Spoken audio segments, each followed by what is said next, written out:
Asia में दो गो पगला है सब, एक किंग जोंग एक सी जिनपिंग। पहले किंग जोंग को समझते हैं क्या किया। इसको पूरी दुनिया ने सैंक्शन लगा रखा है परमाणु परीक्षण के कारण। तो इसके यहाँ फर्टिलाइजर की कमी हो गई, जिस वजह से खेती के में पैदावार बहुत गिर गया है। तो ये फर्टिलाइजर कहाँ से लाएगा? तो अपने देश के लोगों को कहा है कि डेली एक बोतल पेशाब करो और उस बोतल में रखे पेशाब को फर्टिलाइजर कारखाने में पहुंचाओ।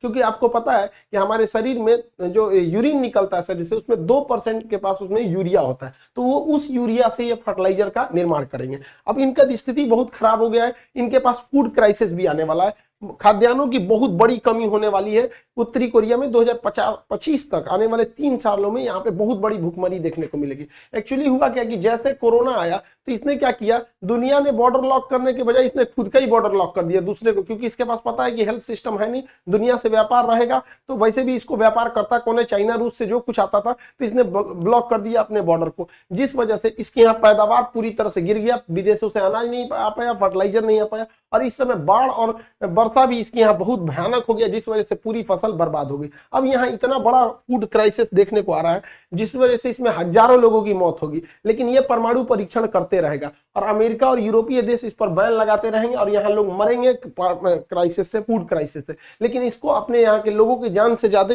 परमाणु परीक्षण की जल्दी लगी हुई है। 1990 के दशक में 60,000 के आसपास लोग उत्तरी कोरिया में मारे गए थे। अब इसने कहा है कि 2025 तक में हम अपने देश की जनता से कहा है कि आप तैयार रहिएगा, हो सकता है कि 1990 से भी बुरा दिन देखने को मिलेगा उत्तरी कोरिया का। अब चाइना का समझते हैं दूसरा का पगला का, इसको होड़ लगा है कि दुनिया के जितने देश हैं उसको कब्जा लो। चाइना और रूस, एक अभी के वक्त में रूस चाइना की ओर ज्यादा झुका हुआ महसूस कर रहा है, क्योंकि इंडिया जो है अमेरिका को प्रीफर कर रहा है, रूस को अपनी अर्थव्यवस्था बचाने के लिए चाइना के सिवा दूसरा कोई ऑप्शन नहीं दिख रहा है। तो ये लोग एक एक्सरसाइज कर रहे थे नौसेना का।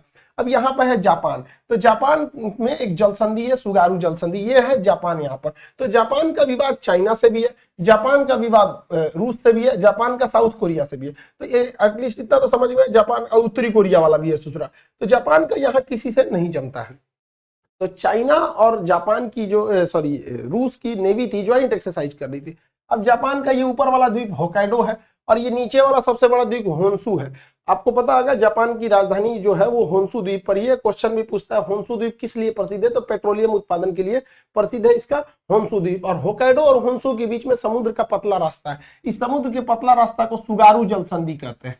सुगारू जल संधि, समुद्र के पतले रास्ता को जल संधि कहते हैं, चौड़े रास्ता को चैनल कहते हैं। जैसे भारत में देखे होंगे 10 degree channel, 8 degree channel, 9 degree channel, English channel, Mozambique channel, ये सब चीज। तो ये चैनल नहीं है, जल संधि है।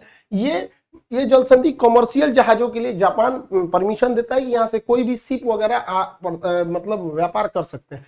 लेकिन इन लोगों ने क्या किया, रूस और चाइना ने यहाँ पूरी नौसेना घुसा दिया इस जल संधि से। और जहां पर यहाँ इस जल संधि से पानी वाली जहाजें जाती थी, वहां पूरी अपने शिप लेके घुस गए सब। अब पूरा माहौल वहां पे इंटेंस कर दिए थे सब, पूरी समुद्र को ये लोग उधर पूरा मार्च आउट किया लोग 2 घंटे तक, जापान को डराने के लिए कि देखो कुछ नहीं कर सकते। हालांकि जापान को कुछ होगा नहीं, क्योंकि इसकी सेफ्टी की टोटल जिम्मेदारी जो रहती है वो अमेरिका पे रहती है। लेकिन चाइना जो है वो ताइवान को कह रहा है you must have to emerge, उन्हें मिलना ही पड़ेगा चाइना को, मतलब ताइवान को इसमें। अब ताइवान में क्या करते हैं ये लोग, आए दिन अपना एयरफोर्स लेके घुस जाते हैं 2-3 जहाजों को। लेकिन इस बार इन्होंने क्या किया, 52 जहाज को लेके घुस गए।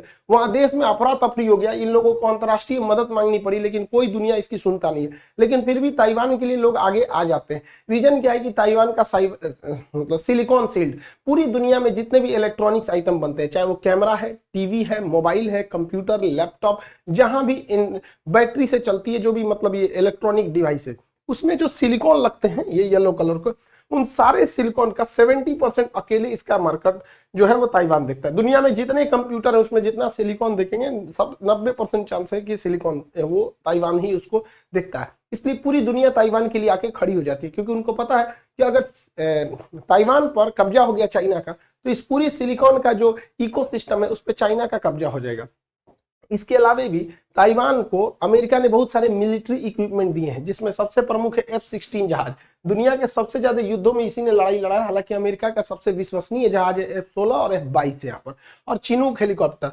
अतः अगर चाइना का कब्जा होता है ताइवान के ऊपर, तो ये सारे हथियार भी ऑटोमेटिक चाइना ले लेगा, जिस तरह से अफगानिस्तान में तालिबान ने ले लिया है। तो अमेरिका भी इन्हें बचाने के लिए चला आता है। लेकिन बहुत सारे देश है जिन्हें बचाने कोई नहीं आता है, जैसे वियतनाम हो गया, भूटान वगैरह हो गया, उन्हें बचाने कोई नहीं आता है। इसमें सबसे बुरा दूसरा शिकार हो रहे हैं इसका वीगर। अभी क्या हुआ है, पाकिस्तान के लिए बहुत दोस्ती दिखाता है ना चाइना पाकिस्तान में, तो पाकिस्तान का एक ऐप था कुरान ऐप, तो चाइना का इस साइड में सिंजियांग प्रांत है, यहाँ वीगर मुस्लिम रहते हैं। चाइना इन वीगर मुसलमानों में लगभग 20 लाख मुसलमानों को यहाँ पर जेल में डाल रखा है।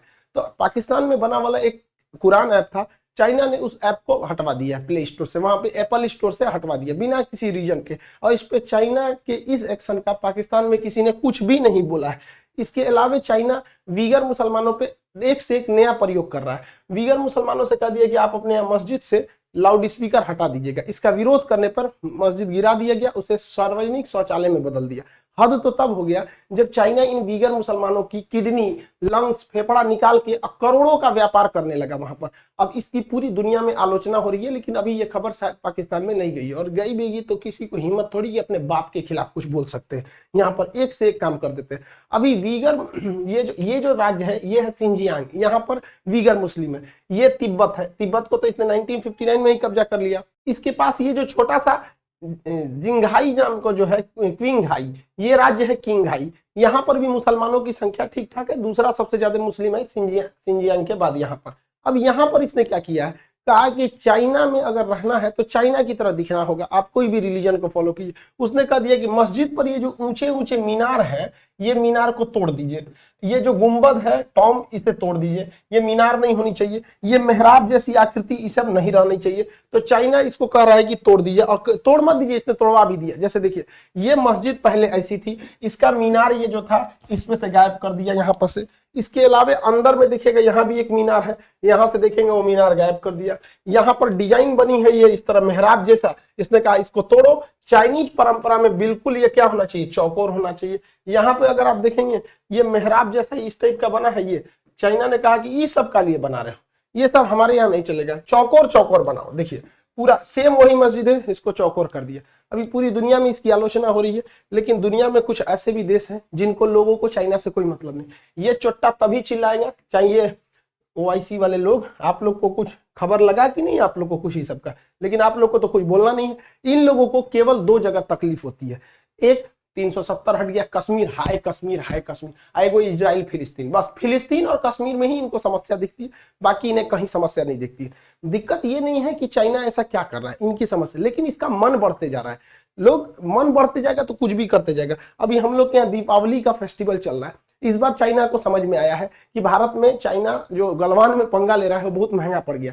एक्चुअली इस बार दीपावली में कोरोना प्रोटोकॉल की वजह से पटाखे वगैरह पे बहुत सारी पाबंदियां लगाई गई हैं, और विदेशी लाइट्स वगैरह को पिछले साल से ही लोग बहुत जागरूक है। इस बार भी हम धन्यवाद करते हैं पूरे देश के लोगों का कि जो चाइना का बहुत बहिष्कार किए। कोई झालर मोती मत लगाएंगे। आपके इस अपील के जितने भारत में बहुत सारे लोग इसके लिए सामने आए, उसका आज रिजल्ट देखने को मिला है कि चाइना को इस बार जो है दीपावली पे 50,000 करोड़ का लॉस लगा है।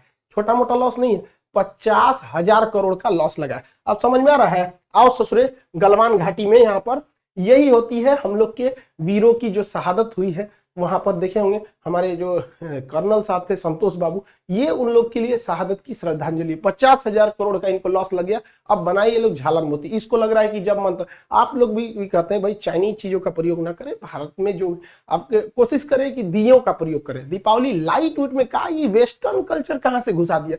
कुम्हार के दिए रखे रात में, हम लोग बचपन में जब दीपावली में थे रात रात भर जगते थे लोग कि तुम्हारा दिया नहीं ना बुझा, तो दूसरे के दिया में से तेल उठा के अपने दिया में डाल देते थे। तो दीपावली दियों का त्योहार है। लाइट झालर मोती ये मॉडर्न टेक्नोलॉजी का लिए इसमें घुसा दिए। ले आना भी है मॉडर्न तो इंडियन इलेक्ट्रॉनिक्स का उपयोग करें, न कि चाइनीज का। आई होप आप इस सबको समझे होंगे। और अभी जो नेक्स्ट एग्जाम है आपका, ये बहुत जल्दी ले लेगा, आपका जीडी वगैरह लेगा। इसका टॉनिक बैच जो है वो 15 दिन का ही उसकी वैलिडिटी होती है, 15 दिन में ही सबको समेट दिया जाता है। उसमें 2-3 दिन हो भी गया आप लोग का, तो उसमें जो लोग इनरोल नहीं है उस इनरोल हो जाएंगे। बहुत ही मिनिमम उसका फी रखा गया है, एकदम 150। वहाँ पे जिन लोग जीडी में जिनको प्रॉब्लम हो रहा है वो रिवाइज करने में लगभग उसमें 2,500 से 3,000 क्वेश्चन और मॉडल प्रैक्टिस सेट वगैरह सब रहेंगे जो इंपॉर्टेंट रहेंगे। आई होप इसे समझे होंगे। मिलेंगे नेक्स्ट क्लास में। जय हिंद।